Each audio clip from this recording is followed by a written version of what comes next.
Germany சுல்ஸ்பர்க் Sri மகா மாரியம்மன் ஆலய தேர் திருவிழாவில் நியோராவின் மாபெரும் மலிவு விற்பனை. சாரிகள் 70% வரை, லெகங்கா 50% வரை, சுடிதார் 50% வரை விலை கழிவு. உங்களுக்கு தேவையான ஆடை திணுசுகள் அனைத்தையும் தெரிவு செய்ய முந்திக் கொள்ளுங்கள். 13ஆம் தேதி வியாழக்கிழமை நியோராவின் மலிவு விற்பனை. தமிழ் காட்சி ஊடகத்திற்கு நீங்கள் வழங்கி வருகின்ற ஆதரவுக்கு எமது நன்றியை தெரிவித்துக் கொள்கின்றோம். இதுவரையில் சப்ஸ்கிரைப் செய்யாது இருக்கின்ற உறவுகள் தயவு செய்து சப்ஸ்கிரைப் செய்து உங்கள் ஆதரவை தமிழ் காட்சி ஊடகத்திற்கு வழங்கிக் கொள்ளுமாறு மிக்க அன்போடு வேண்டிக் கொள்கின்றோம். மிக்க நன்றி.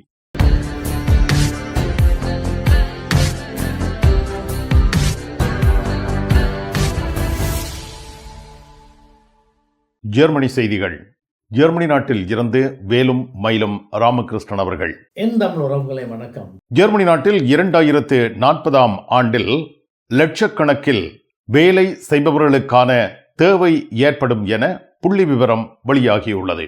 ஜெர்மன் நாட்டில் 2040 ஆண்டு வரை தற்பொழுது தொழில் புரிகின்றவர்களில் 13.3 மில்லியன் பேர் ஓய்வு நிலைக்கு செல்ல உள்ளதாக தெரிவிக்கப்பட்டிருக்கின்றது. அதாவது 2025 வேலை செய்கின்றவர்களில் 1/3 பகுதியினரே இவ்வாறு 2040 ஆண்டு அளவில் ஓய்வு நிலைக்கு செல்ல உள்ளதாக தெரிவிக்கப்பட்டிருக்கின்றது. இதன் காரணத்தினால் 2040 ஆண்டு அளவில் பல லட்சக்கணக்கான தொழில்களுக்கான வெற்றிடங்கள் ஏற்படலாம் என்று எதிர்ப்பு கூறப்பட்டுள்ளது. 2023 ஆண்டு ஜெர்மன் நாட்டுக்குள் குடியேறியவர்கள் எண்ணிக்கை 2,35,000 உள்ளதாகவும், இதே வேளையில் ஜெர்மன் நாட்டை விட்டு வெளியேறியவர்கள் எண்ணிக்கையில் பாரிய அளவு உயர்வு ஏற்பட்டுள்ளதாக தெரிவிக்கப்பட்டுள்ளது. ஜெர்மனியில் தற்பொழுது வேலை செய்கின்றவர்களில் 55 வயதுக்கும் 64 வயதுக்கும் இடைப்பட்டவர்கள் 10 மில்லியன் பேராக உள்ளதாகவும், 35 வயதுக்கும் 44 வயதுக்கும் இடைப்பட்டவர்கள் 9.9 மில்லியனாக உள்ளதாகவும், 25 வயதுக்கும் 34 வயதுக்கும் இடைப்பட்டவர்களுடைய எண்ணிக்கையானது 8.8 மில்லியனாக உள்ளதாக தெரிவிக்கப்பட்டுள்ளது. இவ்வாறு இவர்கள் ஓய்வு நிலைக்கு செல்லும் பொழுது பிழைகள் என்று சொல்லப்படுகின்ற மருத்துவ தாதியர் மற்றும் கைத்தொழில் மற்றும் தொழில்நுட்பவியலாளர்களுக்கு பற்றாக்குறை நிலவு என்று எதிர்ப்பு கூறப்பட்டுள்ளது. கிழக்கு ஜெர்மனி மாநிலம் ஒன்றில் தேர்தல் நடைபெறவுள்ளது.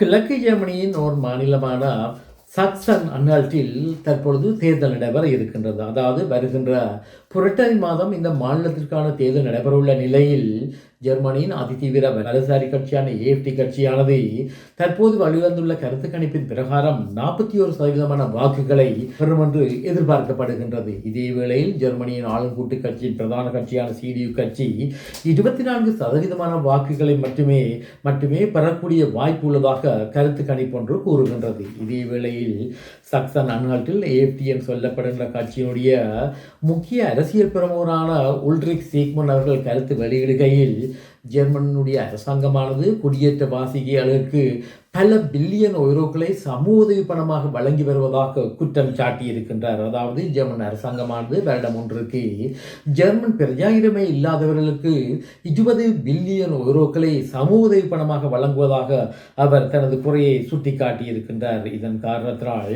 சமூக உதவி பணம் விடயத்தில் ஜெர்மன் அரசாங்கமானது கடுமையான நிலைப்பாடு ஒன்றை எடுக்க வேண்டும் என்றும் அவர் கருத்து தெரிவித்திருக்கின்றார். இது இவ்வாறு இருக்க ஜெர்மனியுடைய அரசாங்கமானது ஒரு நிமிடத்திற்கு உக்ரைன் நாட்டவர்களுக்கு 20,000 யூரோக்களை சமூக உதவி பணமாக வழங்கி வருவதாகவும் இவர் குற்றம் சாட்டி இருக்கின்றார். இது மேலும் ஜெர்மனியில் தொழிலாளர்கள் பற்றாக்குறையை இல்லாமல் செய்வதற்காக ஜெர்மன் அரசாங்கமானது தற்போது 3வது உலக நாடுகளிலிருந்து பயிற்றப்பட்ட தொழிலாளர்களை வரவழைத்து வருகின்றது. இதே வேளையில் ஏஎஃப்டி கட்சியுடைய நிலைப்பாட்டின் பிரகாரம் ஜெர்மன் நாட்டிலிருந்து தொழில் நிமித்தமாக மற்ற ஐரோப்பிய நாடுகளுக்கு சென்றவர்களை மீண்டும் ஜெர்மன் நாட்டுக்கு அழைத்து வர வேண்டும் என்றும் இவர் கூறியிருக்கின்றார். குறிப்பாக பாடன்-வூர்ட்டம்பர்க் மாநிலத்திலிருந்து சுவிஸ் நாட்டிற்கு தொழில் நிமித்தமாக சென்றவர்களை மீண்டும் ஜெர்மன் நாட்டுக்கு வரவழைத்து வர வேண்டிய சூழ்நிலைகளை உருவாக்க வேண்டும் என்றும் அவர் தனது கருத்தில் தெரிவித்திருக்கின்றார். கூடி வாழ்ந்தால் கோடி நன்மை, ஆடி வந்தால் தள்ளுபடி நன்மை வந்துருச்சு. கோபுராஞானத்தில் மாபெரும் ஆடி தள்ளுபடி 10 ஜூலை முதல் ஆகஸ்ட் 15 வரை அனைத்து பொருட்களும் மலிவு விலையில். கோபுராஞானத்தின் மாபெரும் ஆடி தள்ளுபடி. இந்த வாய்ப்பை மிஸ் பண்ணிடாதீங்க. ஜெர்மனி நாட்டில் வதிவிட உரிமை பெற்றுக் கொடுப்பதற்காக 30,000 யூரோ பெற்ற சட்டத்தரணியின் விவகாரம் இப்பொழுது வெளிச்சத்திற்கு வந்திருக்கின்றது.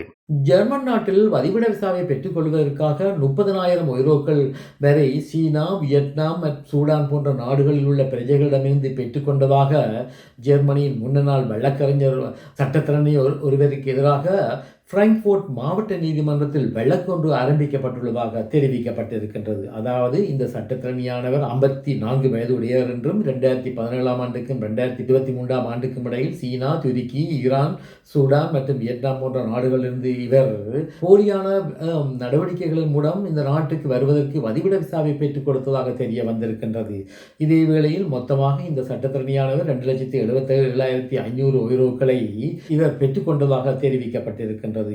இதே வேளையில் இவருடன் சேர்ந்து கடமையாற்றிய 2 நபர்களுக்கு எதிராகவும் வழக்கு விசாரணைகள் மேற்கொள்ளப்பட்டு வருவதாகவும், இவ்வாறு பயிற்றப்பட்ட தொழிலாளர்கள் என்ற தலையங்கத்துக்கு வரவழைக்கப்பட்ட இந்த குறிப்பிடப்பட்ட நாடுகளைச் சேர்ந்த பிரஜைகள் இந்த நாட்டில் ஆங்கில கல்வியை கற்பதற்காக ஜெர்மன் அரசாங்கத்திடமிருந்து நிதியுதவியை பெற்றுக் கொண்டதாகவும் இவர் மீது குற்றச்சாட்டுகள் வைக்கப்பட்டுள்ளதாக தெரிவிக்கப்பட்டுள்ளது.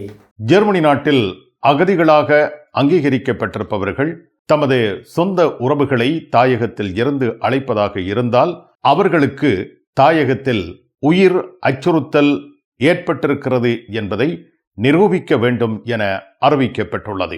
ஜெர்மனியில் ஜெர்மன் அரசாங்கமானது 24/7/2025 மனிதாயமான அடிப்படையில் ஜெர்மன் நாட்டில் வதிவிட விசாவை பெற்றுக் கொண்டவர்கள் 2 வருடங்களுக்கு தங்களது குடும்ப உறுப்பினர்களை ஜெர்மன் நாட்டுக்கு வரவழைக்க முடியாது என்று தீர்மானம் ஒன்றை நிறைவேற்றியிருந்தது. அதாவது 23/7/2027 வரை இவ்வாறு ஜெர்மன் நாட்டுக்கு வந்து அகதி விண்ணப்பத்தை மேற்கொண்டு மனிதாயமான அடிப்படையில் விசாவை பெற்றுக் கொண்டவர்கள் தங்களது குடும்ப உறுப்பினர்களை ஜெர்மன் நாட்டுக்கு அழைக்க முடியாது. இதே வேளையில் இவ்வாறு தமது குடும்ப உறுப்பினர்களை அவர்கள் ஜெர்மன் நாட்டுக்கு வரவழைப்பதாக இருந்தால் இவ்வாறான குடும்ப உறுப்பினர்களுக்கு அவர்கள் வாழுகின்ற நாட்டில் பாரிய அளவு உயிர் அச்சுறுத்தல் உள்ளது என்பதை அவர்கள் நிரூபிக்கும் பட்சத்தில் சில வேளைகளில் இவ்வாறு ஜெர்மன் நாட்டுக்கு வரக்கூடிய வாய்ப்புகள் உள்ளதாக தெரிவிக்கப்பட்டிருக்கின்றது. இதே வேளையில் இந்த ஹேட்டர்ஃபால் என்று சொல்லப்படுகின்ற இந்த கட்டத்திற்கு மொத்தமாக 4,727 பேர் விண்ணப்பம் செய்ததாகவும் இதுவரை 1,022 விண்ணப்பங்கள் பரிசீலனைக்கு உட்படுத்தப்பட்டு 7 பேருக்கு ஜெர்மன் நாட்டுக்கு வருவதற்குரிய விசாக்கள் வழங்கப்பட்டதாக தெரிவிக்கப்பட்டிருக்கின்றது. இதே வேளையில் ஜெர்மன் அரசாங்கம் எடுத்த இந்த முடிவுக்கு எதிராக ஜெர்மனியின் ஆளும் கூட்டு கட்சியின் முக்கிய பங்காளி கட்சியான SPD கட்சியுடைய முக்கிய அரசியல் பிரமுகர்கள் தங்களது விசனத்தை தெரிவித்திருக்கின்றார்கள். அதாவது ஹேட்ரபால் என்று சொல்லப்படுகின்ற இந்த அமைப்பின் கூட அவர்கள் தமது சொந்த நாட்டிலிருந்து ஜெர்மன் நாட்டுக்கு வர முடியாத சூழ்நிலை உள்ளதாக அவர்கள் சுட்டிக்காட்டியிருக்கின்றார்கள். இது இவ்வாறு இருக்க ஜெர்மன் நாட்டில் மனிதாயமான அடிப்படையில் வதிவிட விசாவை பெற்றுக்கொண்டவர்கள் தங்களது சொந்த நாட்டிற்கு ஜெர்மனியின் விமான நிலையங்கள் மற்றும் துறைமுகங்கள் ஊடாக செல்லும் பொழுது ஜெர்மனியுடைய எல்லைத்தடுப்பு போலீசார் இது சம்பந்தமாக மற்றும் இவர்கள் சம்பந்தமான தகவல்களை பெற்று ஜெர்மனியின் அகதிகளுக்கான சமசி அலுவலகத்திற்கு இந்த தரவுகளை பகிர்ந்து வருவதாக தெரிவிக்கப்பட்டிருக்கின்றது. இது சம்பந்தமாக ஜெர்மனியின் பத்திரிகை செய்தி ஒன்று வெளியிட்டிருக்கின்றது. இவ்வாறு மனிதாயமான அடிப்படையில் வதிவிட விசாவை பெற்றுக்கொண்டவர்கள் சொந்த நாட்டுக்கு சென்று மீண்டும் ஜெர்மனிக்கு வரும்பொழுது அகதிகளுக்கான சமசி அலுவலகமான பொண்டசம் என்று சொல்லப்படுகின்ற அமைப்பிலிருந்து இவர்கள் இந்த நாட்டில் வதிப்பதற்கு வதிவிட விசாவை வழங்கிய அரசியல் நெறிமுறையின் கீழ் வீடரூபர் என்று சொல்லப்படுகின்ற இவர்களது இவ்வாறு இந்த நாட்டில் வதிப்பதற்கு வழங்கப்பட்ட வதிவிட விசாவை மீளப்பெறுவது சம்பந்தமான விளக்கத்தை கோருவதாக தெரிவிக்கப்பட்டிருக்கின்றது. கடந்த காலங்களில் சிரிய நாட்டிற்கு இவ்வாறு ஜெர்மன் நாட்டில் மனிதாயமான வதிவிட விசாவை பெற்றுக்கொண்ட பலர் சென்று வந்ததால் ஜெர்மன் அரசாங்கமானது இந்த விடயத்தில் கடுமையான நிலைப்பாட்டை எடுத்துள்ளதாக தெரிவிக்கப்பட்டிருக்கின்றது. டோட்முண்டில் ராஜமுத்திரை SK சில்க்ஸ் பாரடைஸ் உங்களுக்கு பிடித்தமான ஆடைகள் அனைத்தும் மாபெரும் மலிவு விற்பனை. ஒவ்வொரு சனிக்கிழமையும் அதிவிசேட மலிவு விற்பனை. விஜயம் செய்யுங்கள் SK சில்க்ஸ் பாரடைஸ் டோட்முண்ட். இனி உலகச் செய்திகள்.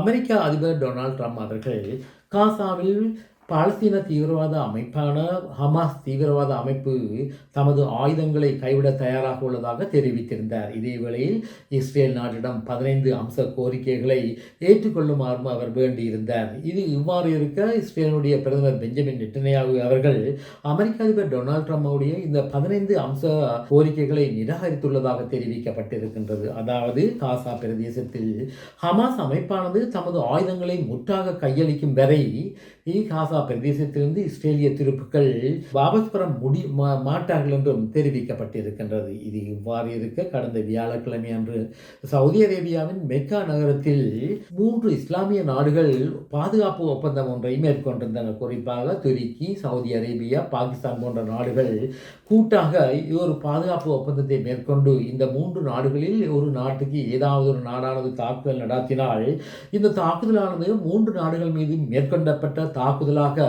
கருதப்படும் என்றும், இதன் அடிப்படையில் அந்த தாக்கிய நாட்டின் மீது இந்த 3 நாடுகளும் சேர்ந்து தாக்குதலை நடத்தக்கூடிய அபாயம் உள்ளதாக தெரிவிக்கப்பட்டிருக்கின்றது. இந்த புதிய ஒப்பந்தத்தின் பிரகாரம் இஸ்ரேல் மற்றும் இந்தியாவிற்கு பல பாதிப்புகள் ஏற்படலாம் என்று தெரிய வந்திருக்கின்றது. இதன் காரணமாக ஏற்கனவே துருக்கி நாட்டுடன் முருகன் நிலையை கொண்ட இஸ்ரேலானது இந்த நிலைப்பாட்டை மிக உன்னிப்பாக அவதானித்து வருவதாகவும், இதன் அடிப்படையில் துருக்கியை எல்லையாக கொண்ட கிரேக்கம் மற்றும் சைப்ரஸ் நாடுகளுடன் இறுக்கமான தொடர்புகளை தாம் பேண வேண்டிய ஒரு சூழ்நிலை ஏற்பட்டுள்ளதாக இஸ்ரேல் தரப்பிலிருந்து செய்திகள் வெளியாகி இருக்கின்றது.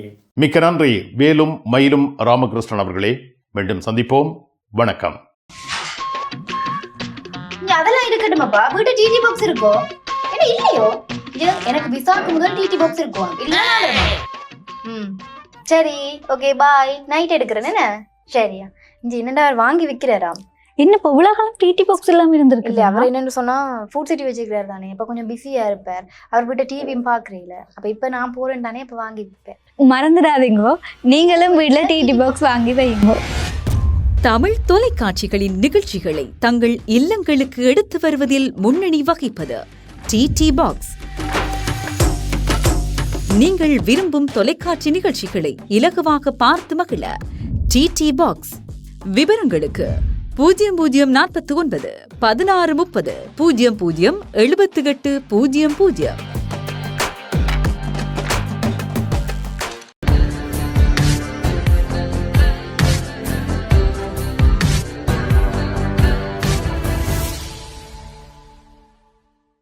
ஜெர்மனி நியோராவின் hot summer sale Frankfurt, Dortmund ஆகிய இடங்களில் ஆகஸ்ட் 31 வரை நடைபெறுகின்றது. தினமும் காலை 10 மணி முதல் இரவு 8 மணி வரை நியோராவின் ஹாட் சம்மர் சேல். சாரிகள் 70% வரை, சுரிதார், லெகங்கார் 50% வரை விலை கழிவில் வழங்கப்படுகின்றன. 10 யூரோவுக்கும் சாரிகள் உள்ளன. நியோரா, பிராங்க்ஃபர்ட், டாட்முண்ட்.